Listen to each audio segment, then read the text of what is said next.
میں حضرت محمد طیب فیصل آباد کی وساطت سے تمام خطباء کرام جو ان کے اس ادارے سے منسلک ہیں اور اپنے اپنے حلقوں میں کام کر رہے ہیں، ان سب کو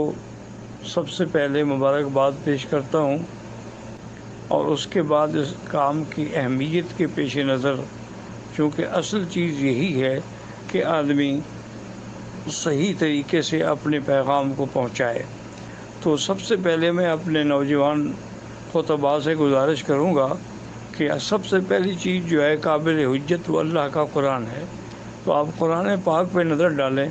تو قرآن پاک ہمیں کیا سبق دیتا ہے؟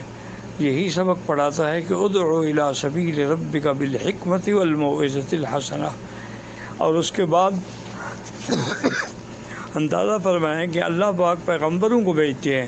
موسیٰ علیہ السلام اور ہارون علیہ السلام کو، اور بھیج کس کے پاس رہے ہیں؟ فرعون کے پاس، جو مدعی ربوبیت تھا، لیکن اس کے لیے بھی اللہ پاک نے پیغمبروں کو فرمایا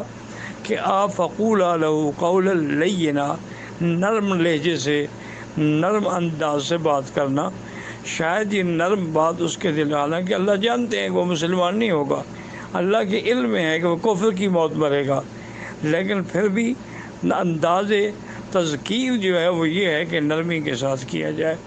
اور دوسری ہماری حجت جو ہے حضور پاک صلی اللہ علیہ وسلم کی سنت اور اتباع ہے۔ حضور صلی اللہ علیہ وسلم نے جب حضرت معاذ رضی اللہ عنہ اور ابی موسیٰ اشعری رضی اللہ عنہ کو یمن کے لیے بھیجا تو ان کو بھی یہی سمجھایا کہ یسرا ولا تعسرا، بشرا ولا تنفرا، آسان باتیں دین کی بتلانا تاکہ لوگ پہلے بھاگ نہ جائیں، اور ایسی باتیں ان کو بتلانا جس میں ان کے لیے بشارت ہو،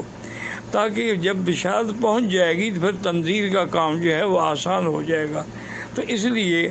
سب سے بڑی بات یہی ہے کہ آدمی کے خطاب کا جو انداز ہے وہی اثر کرتا ہے۔ ایک بادشاہ کی خدمت میں ایک وفد پیش ہوا، اس وفد میں ایک 7 سال یا 8 سال کا بچہ بھی تھا۔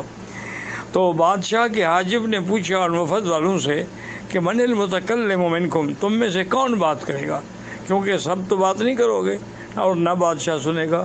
بادشاہ تب سنے گا جب تم میں سے متکلم ایک ہوگا۔ تو وہ لڑکا جو تھا وہ جلدی سے آگے آ گیا، کہنے لگا انا المتکلم، میں بات کروں گا۔ تو اس حاجب نے اس بچے کو پکڑا اور ہٹایا کہ یہ کیا کر رہے ہو تمہارے بڑے بڑے بزرگ کھڑے ہوئے ہیں اور تم 7 سال کے بچے ہو، تم بادشاہ سے بات کرو گے؟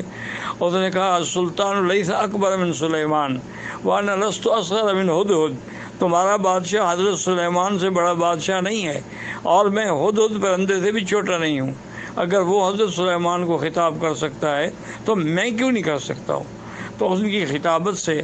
بات اتنی بادشاہ کو لگی دل میں، اس نے کہا بھئی ان کے تمام مطالبات بغیر سنے ہوئے بھی مجھے منظور ہیں۔ جن کے قوم میں، جن کے قبیلے میں ایسے بچے پیدا ہوتے ہوں، ان کی خدمت کرنا جو ہے ہماری ذمہ داری ہے۔ اسی طریقے سے یہ انداز خطابت تھا کہ حجاج بن یوسف کے زمانے میں ایک عورت کا خامند بھی پکڑا گیا، اس کا بھائی بھی، اس کا بیٹا بھی، یہ تینوں پکڑے گئے، اور وہ بیچاری روتی ہوئی فریاد لے کے حجاج کے پاس آئی۔ حجاج تو آپ جانتے ہیں کہ ظالم هذه الامہ، وہ اس امت کا بڑا مشہور آدمی تھا ظلم کرنے میں۔ تو اس نے دیکھا کہ یہ رو رہی ہے، پوچھا کیا بات ہے، اور نے کہا بادشاہ سلامت آپ وہیں رہیں، آپ نے میرے تینوں آدمی پکڑ لیے، بھائی کو بھی پکڑ لیا، میرے بیٹے کو بھی پکڑ لیا، میرے شوہر کو بھی پکڑ لیا، تو اب میں کس کے سہارے زندہ رہوں؟ حجاج بھی موڈ میں آ گیا، تو کہنے لگا اچھا ایسا کرو کہ تینوں کو تو میں نہیں چھوڑتا، ان 3 میں سے کسی ایک کو چن لو تم۔ اس نے کہا اچھا اگر ایسی بات ہے پھر میرے بھائی کو چھوڑ دو۔ تو حجاج حیران ہو کے دیکھنے لگا، کہنے لگا تم نے اپنے بھائی کے لیے مانگا ہے، نہ بیٹے کے لیے سفارش مانگی ہے اور نہ خاوند کے لیے، اس کی کیا وجہ ہے؟ اس نے کہا حجاج الزوج موجود، خاوند تو دوسرا بھی مل سکتا ہے میں جب شادی کروں گی، ابھی میں نوجوان ہوں، والولد مولود، اور لڑکا بھی میں پیدا کر سکتی ہوں، لیکن والاخ مفقود، بھائی جو ہے وہ تو اب مجھے نہیں مل سکتا نا، وہ تو میری ماں باپ سے پیدا ہوا تھا، تو اس لیے میں نے وہ چیز مانگی ہے جو پیدا نہیں ہو سکتی۔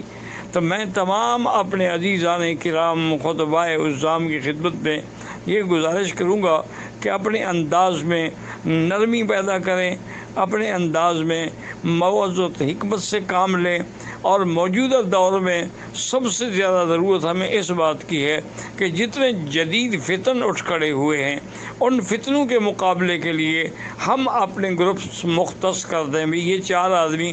قادیانیت کے خلاف کام کریں گے، یہ 4 آدمی رافضیت کے خلاف کام کریں گے، یہ 4 آدمی آغا خانیت کے خلاف کام کریں گے، یہ 4 آدمی جو ہے منکرین حدیث کے خلاف کام کریں گے، اور یہ 4 آدمی جو ہے متجددین اور آج کل جو دین میں نئی تعویلات لا رہے ہیں ان کے خلاف کام کریں گے، تو انشاءاللہ کام میں برکت بھی ہوگی، آسانی بھی ہوگی، کامیابی بھی ہوگی۔